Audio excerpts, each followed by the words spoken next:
पे यूज़ होते हैं या इनका क्या यूज़ होता है, तो मैंने इनके बारे में आपको बताया था। और आप लोगों की रिक्वेस्ट आ रही थी कि इन कंपोनेंट्स को टेस्ट करने के लिए वीडियो बनाइए, सो ये वीडियो उसी के लिए है। तो यहाँ पे हम टेस्ट करने वाले हैं जैसे कि रेजिस्टर्स, डायोड, एलईडीज़ और वोल्टेज रेगुलेटर, ट्रांजिस्टर्स, कैपेसिटर या फिर फ्यूज़। तो इस टाइप के जितने भी कंपोनेंट हैं यहाँ पे हम इनको एक एक करके टेस्ट करेंगे।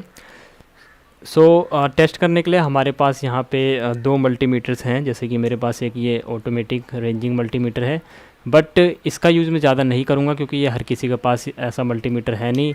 और अगर मैं इससे आपको दिखाता हूँ तो फिर आपको समझ में नहीं आएगा, और इसीलिए मैं इस सिंपल मल्टीमीटर का यूज़ करने जा रहा हूँ, जो कि बेसिकली लगभग हर किसी के पास होगा, या फिर अगर आपके पास इससे अलग भी है तो हो सकता है कि आपके पास ऐसा रेंजिंग वाला मल्टीमीटर हो। सो इसी रीज़न की वजह से मैं इस मल्टीमीटर को यूज़ नहीं करूँगा। जो कुछ इसमें स्पेशल मेज़रमेंट है जैसे कि कैपेसिटर्स वगैरह, तो उसकी टेस्टिंग के लिए मैं इस मल्टीमीटर का यूज़ करूँगा।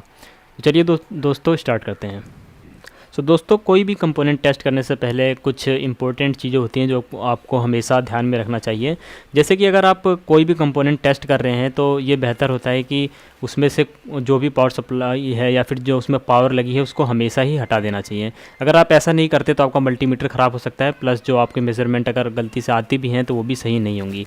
तो इसलिए आप जो भी कंपोनेंट टेस्ट करने जा रहे हैं उसको सबसे पहले पावर सोर्स से हमें हटा देना चाहिए।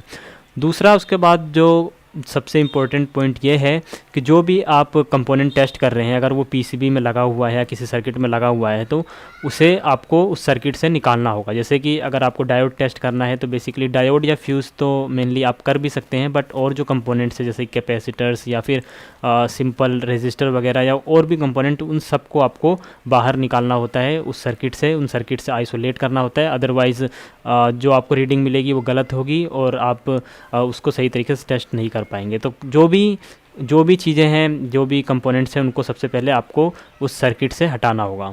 उसके बाद जैसे कि कुछ खास चीज़ें हैं जैसे कि कैपेसिटर, इंडक्टर्स या वोल्टेज रेगुलेटर या फिर ट्रांजिस्टर, इनको आप बेसिकली सिर्फ टेस्ट करके या फिर मल्टीमीटर से ऐसे ही आप इसको टेस्ट नहीं कर सकते।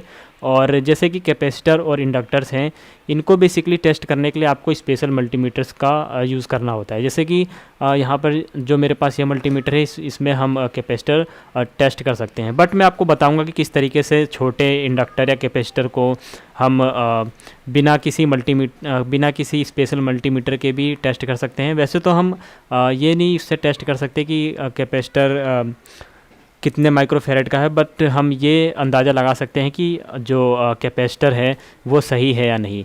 कुछ हद तक हमें आइडिया मिल जाएगा उस टेस्टिंग से कि जो कैपेसिटर या इंडक्टर है या फिर जो भी कंपोनेंट है जो कि मल्टीमीटर से टेस्ट नहीं कर सकते, उसको हम बिना मल्टीमीटर के या फिर किसी अल्टरनेट तरीके से कैसे टेस्ट करेंगे।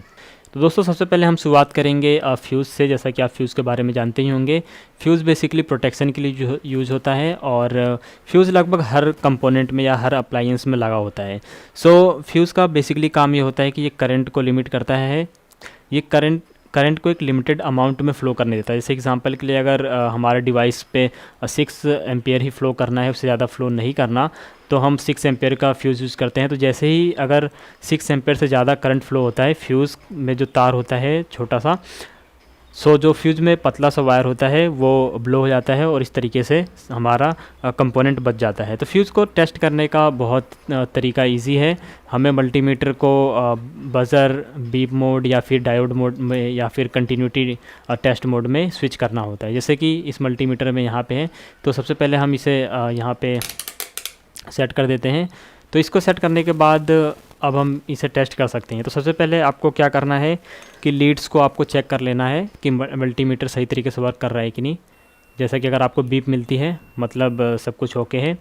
उसके बाद आपको फ्यूज़ को लेना है, और ख़ास ध्यान देने वाली बात यह है कि फ्यूज़ में कोई प्लस माइनस नहीं होता, तो आप कोई भी प्लस या माइनस जो भी लीड है आप उसको यूज़ कर सकते हैं और किसी भी साइड से इसको टेस्ट कर सकते हैं। तो अगर हम इसे टच करते हैं तो सिंपली आपको यहाँ पे बीप मिलेगी। और वैसे तो फ्यूज़ कोई रेजिस्टर या कुछ उस टाइप की चीज़ नहीं होती, जस्ट एक वायर होता है।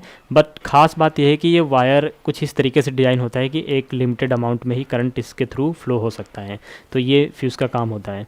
सो ऐसे ही हमारे पास ये दूसरा फ्यूज़ है जो कि बेसिकली कार या ऑटोमोबाइल्स वगैरह में होता है, वैसे इसे ऑटोमोटिव फ्यूज़ बोलते हैं। सो ये भी इसी तरह बिल्कुल हम इसे टेस्ट कर सकते हैं। इस टाइप के फ्यूज़ आपको बेसिकली कुछ कंपोनेंट्स में देखने को मिल जाएंगे। इसमें आपका जो फिलामेंट है या फिर जो फ्यूज़ का मेन वायर है वो आप इसमें सिंपली देख सकते हैं।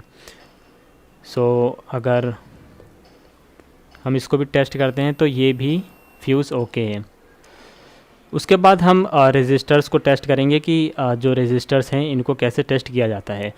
तो रेजिस्टर्स को चेक करने के लिए आपको हमेशा ये ध्यान में रखना है कि जब भी आप रेजिस्टर्स को टेस्ट करें, आप एक उंगली से इस तरीके से आप टच कर सकते हैं एक साइड, बट जो सेकंड साइड है रेजिस्टर्स की उसको आपको टच नहीं करना है। अगर आप ऐसा करेंगे तो जो आपका बॉडी का रेजिस्टेंस है जो कि हमेशा चेंज होता रहता है, तो हर टाइम हमारे बॉडी का रेजिस्टेंस जो है बदलता रहता है, वो इसके पैरेलल में लग जाएगा और जो हमारे पास रीडिंग आएंगी वो गलत होगी। इसलिए हमेशा आपको एक साइड में आप टच कर सकते हैं, बट एक साइड में आपको ऐसे ओपन रखना होगा, उसमें आपको कंडक्टर्स में टच नहीं करना होगा।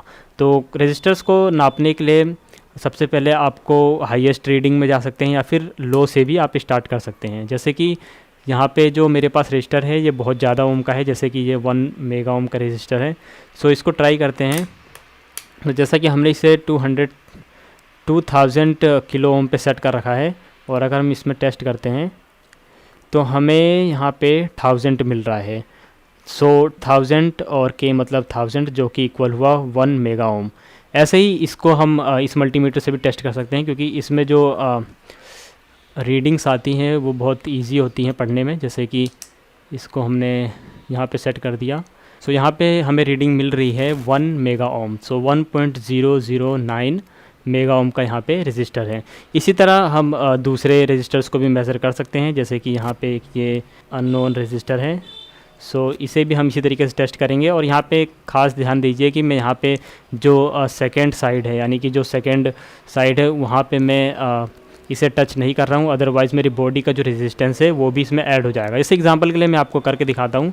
जैसे कि यहाँ पे 1 मेगा ओम का रेजिस्टर है और मैंने यहाँ पे मेज़रमेंट लिया और यहाँ पे मेज़रमेंट आ रहा है 1 मेगा ओम, और जैसे ही मैं अपनी बॉडी का रेजिस्टेंस इसके साथ में रखता हूँ, आप देखेंगे कि किस तरीके से जो रेजिस्टेंस है वो कम हो जाता है। तो यहाँ पे रेजिस्टेंस समझ लीजिए कि आधा हो गया है। और सो यही प्रॉब्लम है कि जब भी आप मेज़रमेंट लें इस चीज़ का ध्यान रखें कि आपको कभी भी जो साइड है आपकी, एक साइड पे आप टच कर सकते हैं बट सेकंड साइड पे आपको उंगली से टच नहीं करना है। सो आपको प्रॉपर रीडिंग मिलेगी। इसी तरह हम दूसरे रजिस्टर्स भी टेस्ट कर सकते हैं। जैसे कि ये रजिस्टर 10 किलो ओम का है, तो अगर हमें इस वाले मल्टीमीटर से इसे नापना हो तो इसके लिए हमें रेंज सेट करनी पड़ेगी। जैसे कि हमारा रजिस्टर 10 किलो ओम का था, तो हम प्रिसाइजली इस पे 20 के यानी कि 20 किलो ओम वाले रेंज पे टेस्ट कर सकते हैं। तो हम इसे 20 किलो ओम पे सेट करते हैं और यहाँ पे हमें रीडिंग मिल जाती है जो कि है 9.8। सो कुछ मल्टीमीटर्स आपको कुछ थोड़ी अलग रीडिंग देंगे, कुछ मल्टीमीटर्स अलग रीडिंग देंगे, तो उससे आपको परेशान होने की ज़रूरत नहीं है, क्योंकि ऐसा होता है कि मल्टीमीटर्स में रीडिंग अलग अलग आती हैं। बट ज़्यादातर केसेस में जो टॉलरेंस होता है रजिस्टर का उसके आसपास ही वैल्यू आती हैं। उसके बाद हम टेस्ट करते हैं पोटेंशियोमीटर्स या फिर वेरिएबल रजिस्टर्स। सो इसको टेस्ट करना बहुत आसान है। सबसे पहले आपको ये पता होना चाहिए कि इसका कनेक्शन किस तरीके से लगा हुआ है। वैसे बेसिकली जितने भी रजिस्टर्स होते हैं उनमें पोटेंशियोमीटर्स में पहली और सेकंड लीड पे सबसे बड़ा वाला जो रजिस्टर होता है वो लगा होता है और बीच में वाइपर कनेक्ट होता है, जो कि इस तरीके से इस पे चलता है और रेजिस्टेंस चेंज होता है। तो रजिस्टर्स सबसे पहले चेक करने के लिए आपको ये पता होना चाहिए कि उसकी जो मैक्सिमम वैल्यू है वो कितनी है।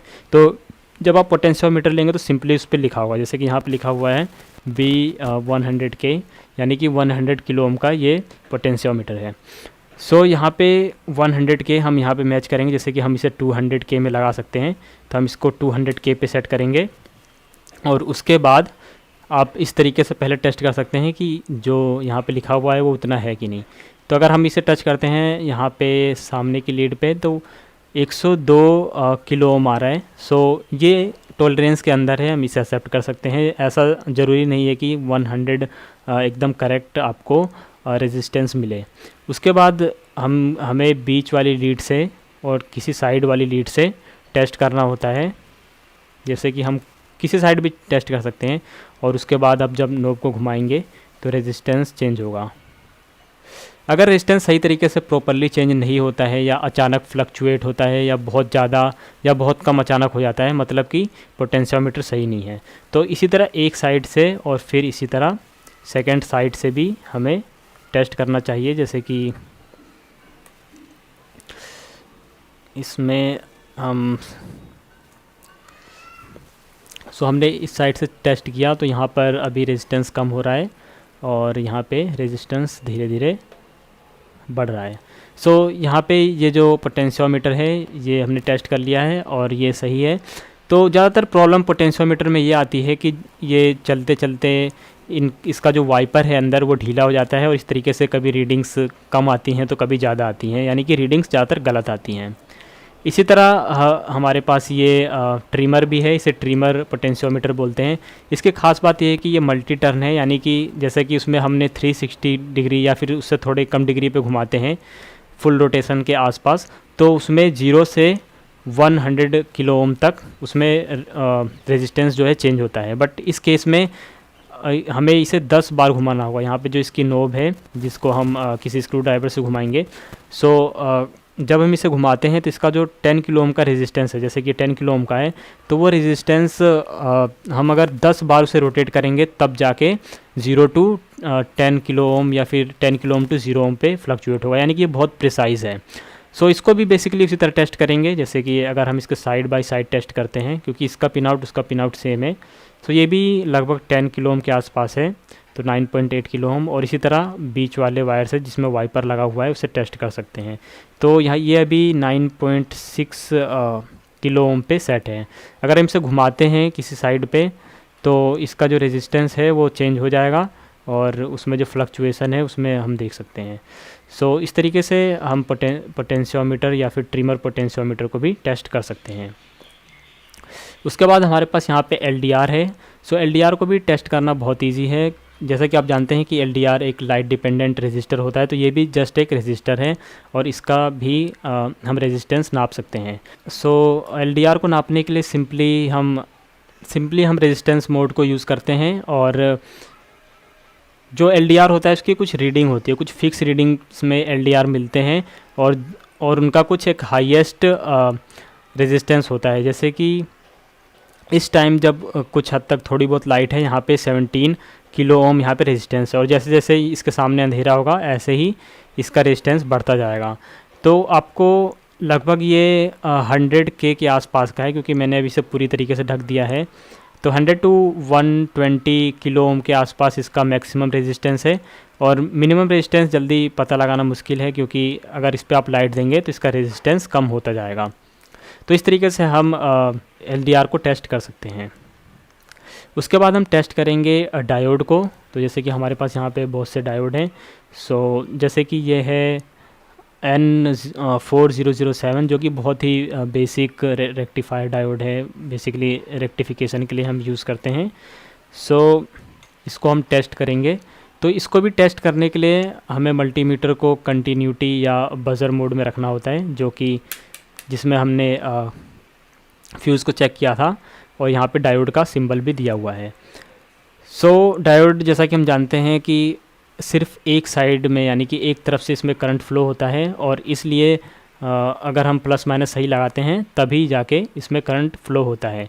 तो जैसे कि जो इसकी रिंग वाली साइड है ये माइनस होता है या फिर कैथोड। तो अगर हम इस तरीके से इसको टच करते हैं प्रोब्स को, तो आपको यहाँ पे रीडिंग्स मिलती है। जो यहाँ पे रीडिंग दी हुई है ये फॉरवर्ड वोल्टेज ड्रॉप होता है। जैसे कि 602 है तो 602 मिली वोल्ट का जो है आपको ड्रॉप मिलेगा। मतलब कि जो डायोड है जब भी उसमें से करंट फ्लो होता है उसमें कुछ अमाउंट में वोल्टेज घट जाता है, तो इसमें 0.6 वोल्ट घट जाएगा। ऐसे ही हम इस वाले मल्टीमीटर से भी इसको टेस्ट कर देते हैं। तो इसके लिए हम जैसे इसको डायोड टेस्टिंग मोड में रख देते हैं, और जैसे हमने प्लस वाली या एनोड वाली साइड टच कर दी है और नेगेटिव साइड में इसे टच करेंगे, तो ये मल्टीमीटर भी लगभग उतना ही दिखा रहा है। तो जो 0.6 यहाँ पे दिखाया जा रहा है ये इसका फॉरवर्ड वोल्टेज ड्रॉप है, यानी कि जो डायोड है उसको अगर हम लगाते हैं सीरीज़ में तो 0.6 वोल्ट का आपको वोल्टेज ड्रॉप मिलेगा। ऐसे ही हम इस डायोड को भी टेस्ट कर सकते हैं। सो अगर हम इस डायोड में देखें तो इसमें ख़ास बात यह है कि इसका वोल्टेज ड्रॉप बहुत ही ज़्यादा कम है। ये कोई शॉर्ट की डायोड या फिर कोई बहुत फास्ट स्विचिंग डायोड लग रहा है, क्योंकि इसका जो फॉरवर्ड वोल्टेज ड्रॉप है बहुत ज़्यादा कम है, यानी कि ये डायोड सिर्फ 0.18 वोल्ट ही ड्रॉप करेगा। सो ये हर डायोड का अलग होता है, ये अलग अलग स्पेसिफिकेशन होती हैं, उसके हिसाब से डायोड की जो फॉरवर्ड वोल्टेज ड्रॉप है वो होता है। उसके बाद हम देखते हैं कि जीनर डायोड को कैसे टेस्ट करते हैं। जैसे कि मेरे पास यहाँ पे अलग अलग वोल्टेज के जीनर डायोड हैं। अब जैसे कि हम ये 3.3 वोल्ट वाला जीनर डायोड लेते हैं, और अगर हम इसको टेस्ट करने की कोशिश करते हैं, जैसे कि आपको पता होगा कि जीनर डायोड फॉरवर्ड और रिवर्स बायस दोनों में काम करता है। तो जैसे कि अगर मैं इसे रिवर्स बायस में ट्राई करता हूँ तो ये 2.4 दिखा रहा है। वैसे तो ये रीडिंग अभी गलत आ रही है, तो सबसे पहले इसे फॉरवर्ड बायस में नॉर्मल डायोड की तरह टेस्ट करते हैं।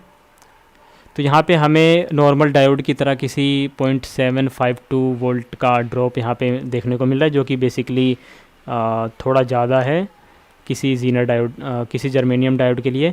बट क्योंकि हम जानते हैं कि जीनर डायोड एक वोल्टेज रेगुलेटर की तरह काम करता है, तो ये काम इस तरीके से करता है कि अगर हम इसे रिवर्स बायस में, यानी कि अगर हमारे पास नेगेटिव वायर है उसको हम यहाँ पॉजिटिव यानी एनोड साइड में लगाते हैं, तो अगर 3.3 वोल्ट अगर रीच करता है, यानी कि अगर 3.3 वोल्ट अगर सोर्स में से आता है तभी जीनर डायोड चालू होता है और तभी इसके थ्रू करंट फ्लो होता है। ऐसा नहीं है कि अगर आपने यहाँ पे 5 वोल्ट लगाया और उस साइड आपको 3.3 वोल्ट मिल जाएगा, नहीं, आपको 5 वोल्ट से थोड़ा कम मिलेगा, जो कि जीनर डायोड से माइनस होने के बाद वो वोल्टेज मिलेगा।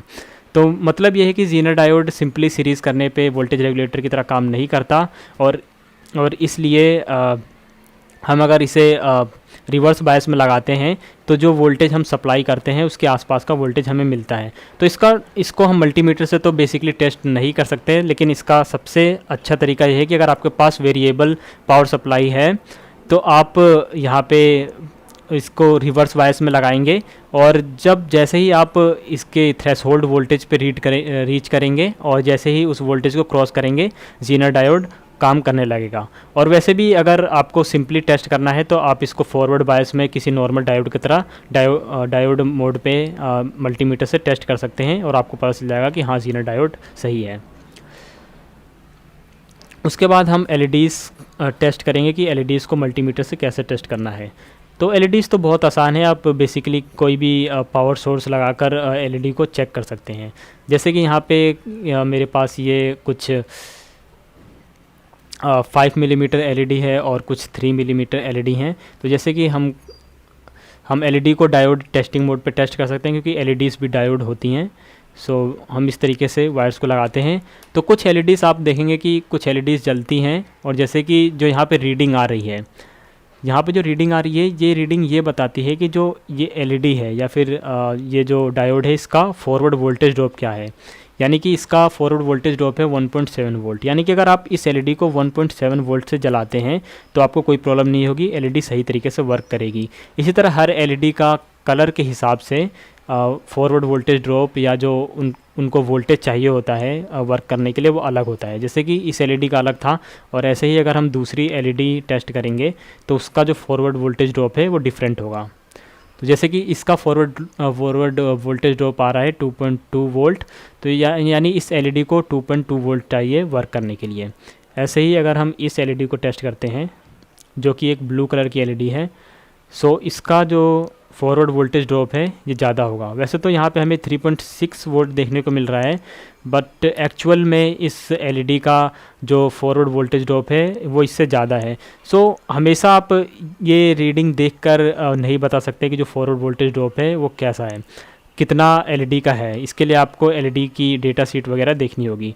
जो सबसे अच्छा तरीका है एलईडी को टेस्ट करने का, अगर आपके पास वेरिएबल पावर सप्लाई है तो आप सीरीज़ में तो आप उससे टेस्ट कर सकते हैं, या फिर आप मल्टीमीटर को करंट मोड में लगा के एलईडी से, जैसे कि सेफली हम 20 मिली एम्प्स किसी भी लगभग एलईडी से पास कर सकते हैं। तो 20 मिली एम्प जिस पोजीशन पे 20 मिली एम्प्स फ्लो होता है उस वोल्टेज पे हम एलईडी को रन कर सकते हैं और हमें कोई प्रॉब्लम नहीं होगी। सो एलईडी को टेस्ट हम बहुत इजीली कर सकते हैं। जस्ट अगर आपके पास वेरिएबल पावर सप्लाई नहीं है तो आप 3 वोल्ट के 1.5 वोल्ट के AA सेल यूज़ कर सकते हैं और उससे भी आप एलईडी को टेस्ट कर सकते हैं। जैसे कि यहाँ पे एक एलईडी 7 सेगमेंट डिस्प्ले है, तो इसमें भी अलग अलग एलईडीज़ जो हैं लगी हुई हैं, और यहाँ पे ये बीच में इसका एक कॉमन है जो कि माइनस है। सो हम अगर इसे यहाँ पे लगाते हैं और टेस्ट करते हैं तो आपको यहाँ पे एलईडीज़ दिखेंगी। सॉरी, ये कॉमन एनोड है इसलिए मुझे प्लस साइड यहाँ लगाना होगा कॉमन पे। और जैसे कि आपने देखा कि मैं अगर अलग अलग जगह यहाँ पे टच करता हूँ इसे, तो यहाँ पे अलग अलग पोजीशन की एलईडी जलती हैं। तो इस तरीके से आप एलईडीज़ को टेस्ट कर सकते हैं। जैसे कि ये जो 7 सेगमेंट डिस्प्ले है, इस टाइप की डिस्प्ले वगैरह को टेस्ट करने के लिए आपको इनका डेटा शीट देखना होता है। तो आप सिंपली गूगल पे सर्च कर सकते हैं कि जो इनके वायर्स हैं या एलईडीज़ हैं वो किस तरीके से लगी हुई हैं। तो दोस्तों, आई होप कि आपको वीडियो पसंद आई होगी। अगर आपको वीडियो पसंद आई है तो ज़रूर इसे लाइक करिए, शेयर करिए, और अगर आपने चैनल को अभी तक सब्सक्राइब नहीं किया है तो सब्सक्राइब कीजिए। इसके बाद अभी और टेस्टिंग की वीडियो होगी, क्योंकि मैंने अभी बहुत से कंपोनेंट्स इंक्लूड नहीं किए हैं, और वैसे भी अभी बहुत से कंपोनेंट्स रह गए हैं। तो इसका अभी पार्ट 2 या फिर उससे ज़्यादा भी पार्ट हो सकते हैं, जिसमें मैं कंपोनेंट्स के बारे में, टेस्ट करने के बारे में बताऊंगा। और उसके बाद इन सब कंपोनेंट्स की एक एक इंडिविजुअल वीडियो भी होगी, जिसके बारे में मैं इन कंपोनेंट्स के बारे में बताऊंगा, और बहुत डिटेल्ड में जितने भी कंपोनेंट्स हैं इनके बारे में बताऊंगा। बट इनके लिए बहुत ज़्यादा टाइम लगता है और वीडियो बहुत ज़्यादा लॉन्ग हो जाती है, इसलिए मैं वीडियो को स्प्लिट करूंगा। हो सकता है कि कुछ वीडियो को मैं स्प्लिट करके पार्ट्स में रखूं। सो ये वीडियो थोड़ी लॉन्ग हो गई, बट आई होप कि वीडियो आपको पसंद आई होगी। सो मिलते हैं अगली वीडियो में।